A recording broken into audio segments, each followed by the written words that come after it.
Hello guys, আজকে তোমাদেরকে একটা জিনিস দেখাবো, সেটা হচ্ছে বাংলার হাঁস। বাংলার হাঁস এখানে চলে এসেছে। দেখো, ওরা এখানেই থাকে, নাই কোনো ওয়ার্ক পারমিট, নাই কোনো ভিসা, নাই কিছু।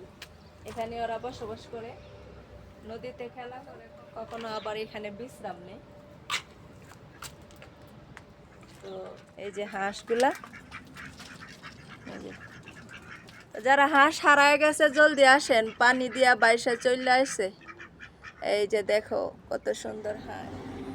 আমরা এত টাকা দিয়া এত কষ্ট করে ইউরোপে আসলাম ওয়ার্ক পারমিট দিয়া, আর ওরা কেমনে আসলো? পানি জলে বাইসে আইসা খেলা খেলতেছে, আর আমরা টাকা দিয়ে আসতে হয়।